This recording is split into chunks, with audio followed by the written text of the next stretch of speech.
Welcome to Dev Diary, the series where I try to make my own video games. And today we're reaching into the literal darkness of my fears for inspiration. And when I say darkness, I mean darkness. Okay, wait, now hold on. I know things look weird, but I promise there is a method to the madness. For the sake of visual clarity, I've removed some effects that we'll be seeing later in the video. So with that said, this is a little game about exploring the dark depths of the ocean. The player controls this low poly submarine, which I lovingly crafted, getting better at them textures. And the controls for this one are a bit different from the norm. This sub controls more like a tank in that it can go forward and backwards, and only in relation to the direction that it is currently facing. As a result, the player is quite bulky, which means that navigation is a bit tricky. Luckily, they have access to a powerful laser that can cut through any walls in their way. Yay for destructible environments!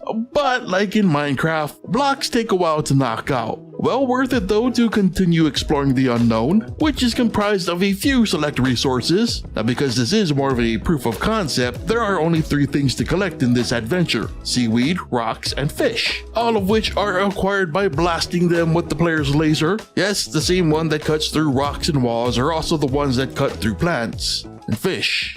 Don't think about it.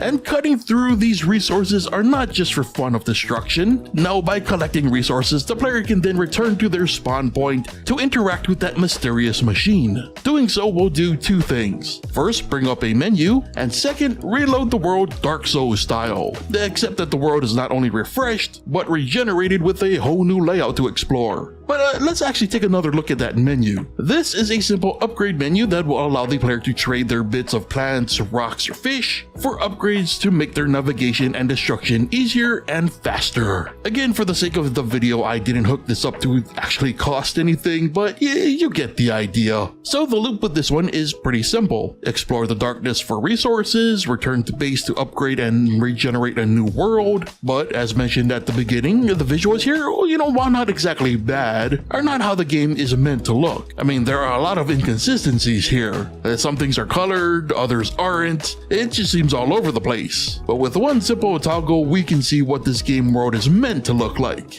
And it's, well, kind of the same but more consistent. The effect used here is called dithering and has been used in games like Return of the Obra Dinn, A Minute, Who's Lila, and Gato Roboto. It's also reminiscent of the days of the old Macintosh computers from like the 80s and 90s. So yeah, this project was meant to be about exploring the dark depths of the ocean, which is kind of terrifying as someone with thalassophobia, but also it was a way to start to really learn about shaders. I was truly inspired to pursue this idea after seeing a video about dithering shaders on Dragonite Spam's channel, which shout out to Dragonite Spam, they are a great resource for gamemaker content. A link to their channel can be found in the description. But anyway, this project uses what I believe is called a Bayer matrix. And what it does is take all the colors on the screen and based on their luminosity, either makes them black or white, also known as monochrome. Then using some other shenanigans that will definitely need to be optimized, the black and white is then recolored to the more visually appealing colors that you see here. It was a lot of work to get to this point, and where majority of the dev time went for this one. And even then, there are still a bunch of weird issues still left to figure out. For example, and I'm not even sure if it'll show up on the final video, but there is a subtle difference in colors where the quote-unquote lighting effects come into play. And for all intents and purposes, that shouldn't be happening, but I have a suspicion that the alpha is what's causing it. In other words, stuff that likely requires mathematical knowledge that I do not possess.